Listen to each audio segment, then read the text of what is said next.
Doctor bro ಅವರ ಸ್ವಲ್ಪ ಅದ್ಭುತ ಪ್ರವಾಸಿಗರೆಂದು ಹೇಳ್ಬೋದು. ಡಾಕ್ಟರ್ ಬ್ರೋ ಅವರೀಗ ಇಂಡಿಯಾ ಬಿಟ್ಟು ಭಾರತ ಬಿಟ್ಟು ಶ್ರೀಲಂಕಾಗೆ ಹಾರಿದ್ದಾರೆ. ಅವರ ಅಭಿಮಾನಿಗಳು ಡಾಕ್ಟರ್ ಬ್ರೋ ಅವ್ರಿಗೆ ಏನು ಕಾಮೆಂಟ್ ಮಾಡಿದ್ದಾರೆ ನೋಡೋಣ ಬನ್ನಿ. ಅವರು ಅಪ್ಪಟ ರಾಮ ಮತ್ತು ರಾಮನ ಭಕ್ತ ಅಂತೂ ಹೇಳಬಹುದು. ಅಯೋಧ್ಯೆ ಆದ ನಂತರ ಈಗ ಶ್ರೀಲಂಕಾದಲ್ಲಿ ಹಾರಿದ್ದಾರೆ. ಅಯೋಧ್ಯ ರಾಮ ಮಂದಿರ ಉದ್ಘಾಟನೆಯ ಅಲಂಕಾರವನ್ನು ತುಂಬ ಚೆನ್ನಾಗಿ ತೋರಿಸ್ತಾರೆ. ಇವಾಗ ಇಲ್ಲಿ ಶ್ರೀಲಂಕಾದಲ್ಲಿ ಇನ್ನೂ ಅದ್ಭುತವಾಗಿ ತೋರಿಸ್ತಾ ಇದ್ದಾರೆ, ನೋಡೋಣ ಬನ್ನಿ. ರಾವಣನ ಅಪಾಯಕಾರಿ ಗುಹೆ ಒಳಗೆ ಡಾಕ್ಟರ್ ಬ್ರೋ, ರಿಸ್ಕ್ ತಗೋಬೇಡಪ್ಪ ಭಯ ಆಗ್ತಿದೆ ಎಂದ ಫ್ಯಾನ್ಸ್. ಶ್ರೀಲಂಕಾದಲ್ಲಿ ಡಾಕ್ಟರ್ ಬ್ರೋ ಅಲ್ಲಿನ ರಾವಣನ ಗುಹೆ ಕುತೂಹಲದ ಮಾಹಿತಿಯನ್ನು ವಿಡಿಯೋ ಮೂಲಕ ತೋರಿಸುತ್ತಿದ್ದಾರೆ. ಅಪಾಯಕಾರಿ ಗುಹೆಯಲ್ಲಿ ಇಳಿದು ಸಂಪೂರ್ಣ ದರ್ಶನ ಮೂಡಿಸುತ್ತಿದ್ದಾರೆ. ರಾಮಾಯಣ ಮಹಾಭಾರತ ಕುರಿತು ಹಲವಾರು ಕುರುಹುಗಳು ಇಂದಿಗೂ ಸಿಗುತ್ತಿರುವುದು ಕುತೂಹಲ ಎನಿಸುತ್ತದೆ. ಜನರ ಅರಿವಿಗೆ ಬಾರದ ಅದೆಷ್ಟೋ ಕುತೂಹಲಗಳು ಮತ್ತು ಇಂದಿಗೂ ಕೆಲವೆಡೆಗಳಲ್ಲಿ ಜೀವಂತವಾಗಿವೆ.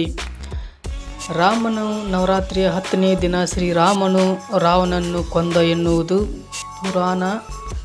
ರಾಮ ಅಯೋಧ್ಯೆಗೆ ಮರಳಿ 20 ದಿನಗಳ ಬಳಿಕ ದೀಪಾವಳಿಯನ್ನು ಆಚರಿಸಲಾಯಿತು.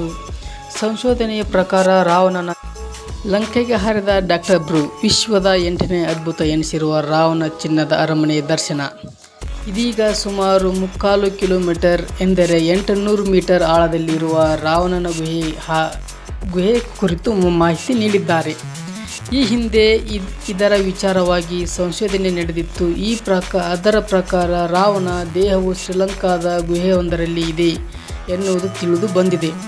ಈ ಕುತೂಹಲಕಾರಿ ಸಂಶೋಧನೆ ಪ್ರಕಾರ ರಾಮಾಯಣಕ್ಕೆ ಸಂಬಂಧಿಸಿದ 50 ಪ್ರದೇಶಗಳನ್ನು ತನಿಖೆ ಮಾಡಲಾಗಿತ್ತು. ಅದರಲ್ಲಿ ಒಂದು ಗುಹೆಯಲ್ಲಿ ರಾವಣ ದೇಹ ಪತ್ತೆಯಾಗಿದೆ ಎಂದು ಹೇಳಲಾಗುತ್ತದೆ. ಆದರೆ ರಾಮಾಯಣ ನಿಜವಾಗಿಯೂ ಯಾವ ಗುಹೆಯಲ್ಲಿ ಇರುತ್ತಿದ್ದ ಎನ್ನುವುದು ತಮ್ಮದೇ ಆದ ಕುತೂಹಲ ಶೈಲಿಯಲ್ಲಿ ಡಾಕ್ಟರ್ ಬ್ರೋ ನೀಡಿದ್ದಾರೆ. ಇದು ಪ್ರತಿ ಸಲದಂತೆ ಈ ಸಲವೂ ಸ್ವಲ್ಪ ರಿಸ್ಕ್ ತಗೊಂಡಿರುವ ಡಾಕ್ಟರ್ ಬ್ರೋ ಅಭಿಮಾನಿಗಳ ಆತಂಕ ವ್ಯಕ್ತಪಡಿಸುತ್ತಿದ್ದಾರೆ. ಇಷ್ಟೆಲ್ಲ ರಿಸ್ಕ್ ತಗೊಳ್ಳಬೇಡಿ ಎಂದು ಹೇಳುತ್ತಿದ್ದಾರೆ. ಇನ್ನು ರಾಮಾಯಣಕ್ಕೆ ಸಂಬಂಧಿಸಿದಂತೆ ಇದು ಶ್ರೀಲಂಕಾದಲ್ಲಿರುವ ವಾಸ್ತುಶಿಲ್ಪಕ್ಕೆ ಎಲ್ಲರೂ ಬೆರಗಾಗಲೇಬೇಕು. ಮೇಲಕ್ಕೆ ಸುಮಾರು 1000 ಮೆಟ್ಟಲುಗಳನ್ನು ಹೊಂದಿರುವ ಇದು ರಾವಣ ಮತ್ತು ಅವನ ಸಂದರ್ಶನಕ್ಕೆ ಏರಿಕೆ ಮೇಲಕ್ಕೆ ಹೋಗಲು ಒಂದು ಲಿಫ್ಟನ್ನು ಹೊಂದಿತ್ತು. ಸುಮಾರು 50 ದಶಕಗಳ ನಂತರ ಹಿಂದೆ ಲಿಫ್ಟ್ ಹೊಂದಿದ್ದರಂತೆ ಈ ಸ್ಥಳಗಳು ಹೇಗಿತ್ತು ಅನ್ನೋದನ್ನು ಊಹಿಸಿಕೊಳ್ಳುವುದಕ್ಕೂ ಕಷ್ಟ. ಈ ಬಂಡೆಯ ಪ್ರಶಸ್ತ ಭೂಮಿಯ ಕೆಳಭಾಗವನ್ನು ಹತ್ತಿರದಿಂದ ನೋಡಿದರೆ ಹಲವು ಗುಹೆಗಳನ್ನು ಕಾಣಬಹುದು. ಇಲ್ಲಿನ ಒಂದು ಗುಹೆಗಳಲ್ಲಿ ರಾವಣನು ಸೀತೆಯನ್ನು ಅಪಹರಿಸಿದ ನಂತರ ಜೈಲಿನಲ್ಲಿದ್ದ ಗುಹೆಯ ಗೋಡೆಗಳು ಗಾಢ ಬಣ್ಣದ ಚಿತ್ರ ಬಣ್ಣದ ಹೊಂದಿದ್ದ ರಾಮಾಯಣದ ಯುಗದ